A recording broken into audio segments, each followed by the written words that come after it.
बाबरी मस्जिद को बनाने के लिए क्या मुसलमान भगवान शिव की ईंट का इस्तेमाल कर रहे हैं? जरा इस तस्वीर में गौर फरमाइए। ये तस्वीर मुर्शिदाबाद से वायरल हो रही है, जहां बाबरी के लिए लाई जाने वाली ईंट पर शिव लिखा हुआ है। देखिए, ये वो ईंट हम दिखा रहे हैं जिस पर शिव लिखा हुआ है। ये तस्वीर आप देख रहे हैं, ये बंगाल की बाबरी मस्जिद बनाने के लिए मुर्शिदाबाद की सड़कें मुसलमानों से कैसे पट गई थी, ये वो तस्वीर है।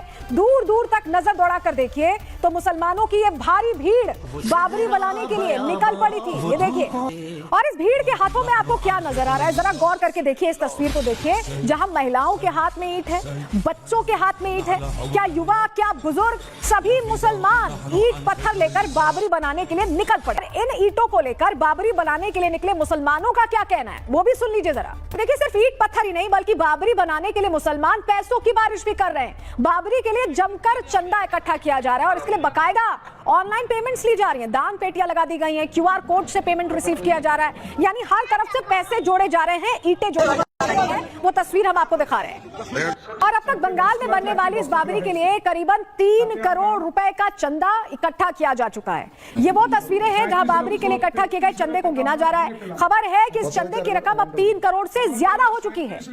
और देखिए, सिर्फ ईंट और पैसों की बात नहीं है, बल्कि मुसलमान बेलडांगा में बाबरी बनाने के लिए बड़ी लड़ाई पर उतर आए हैं। उनका कहना है कि उन्हें कोई रोक नहीं सकता है और वो लड़कर बाबरी लेने के लिए तैयार है। ऐसे में सवाल यह है कि यहाँ किससे लड़ाई की बात की जा रही है? क्या इशारा ममता दीदी की तरफ है या किसी और तरफ? सुनिए जरा। अब एक तरफ बाबरी को लेकर बंगाल में मुसलमान सड़कों पर उतर आए हैं, तो वहीं यह सवाल भी खड़ा हो रहा है कि आखिर अयोध्या में बनने वाली नई बाबरी का क्या हुआ? जिस बाबरी के लिए मुसलमानों ने अयोध्या में कानूनी लड़ाई लड़ी, उस बाबरी के लिए मिली जमीन का क्या हुआ है? यह अयोध्या के लिए बनने वाली इस नई बाबरी का प्लान है, जिसकी तस्वीर हम दिखा रहे हैं। अभी आप ये देख रहे हैं, ये बनके तैयार होने के लिए इस पे काम शुरू हो गया है।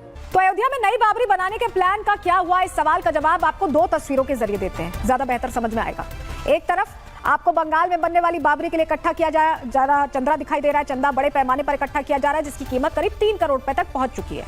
तो वहीं दूसरी तरफ अयोध्या में बनने वाली मस्जिद के लिए दी गई जमीन बंजर पड़ी हुई है। यहां बीते कई सालों में भी इतना चंदा इकट्ठा नहीं हो सका है कि मस्जिद निर्माण किया जा सके। 2 तस्वीरें आप देख रहे हैं। अब ये 2 तस्वीरें हम क्यों दिखा रहे हैं, इसकी पूरी कहानी हम आपको आगे समझाएंगे। वहीं अयोध्या में जो मस्जिद बननी है उसके लिए बहुत चंदा नहीं इकट्ठा हो पाया है। अयोध्या में बाबरी के लिए मुसलमानों की लड़ाई बंगाल कैसे पहुंची?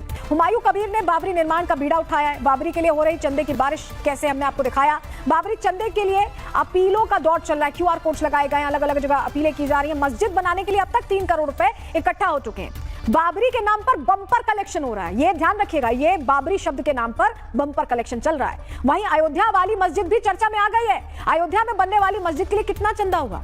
धन्नीपुर में मस्जिद निर्माण के लिए बनाया गया एक स्पेशल फाउंडेशन जो इसको लेकर काम कर रहा है। फाउंडेशन का दावा है कि ट्रस्ट के पास पैसे ही नहीं है, इसीलिए काम शुरू नहीं हो पा रहा। मस्जिद बनाने के लिए 65 करोड़ रुपए की जरूरत है। 65 करोड़। धन्नीपुर में मस्जिद निर्माण के लिए 5 एकड़ जमीन मिल गई थी, लेकिन बाबरी का टैग नहीं लगाया ना, इसलिए पैसे नहीं मिल रहे हैं। अब एक तरफ अयोध्या की नई बाबरी का काम शुरू भी नहीं हुआ, तो वहीं बंगाल में बाबरी निर्माण की चर्चा तेज हो गई है। और इस बीच उत्तराखंड की ये तस्वीर जो हम आपको दिखा रहे हैं, इसे गौर से देखिए, जहां उधमपुर जिले में एक दरगाह प्रकट हो चुकी है। सरकारी जमीन पर बनी इस दरगाह को लेकर स्थानीय मुसलमानों का कहना है कि ये जमीन के अंदर से खुद ब खुद निकलकर बाहर आ गई, प्रकट हो गई है। उधमपुर में यह दरगाह कैसे प्रकट हुई, इसका जवाब तो अधिकारियों को भी नहीं पता है। खैर, बंगाल में बन रही बाबरी को लेकर अब वहां नमाज का टाइम भी फिक्स कर दिया गया है।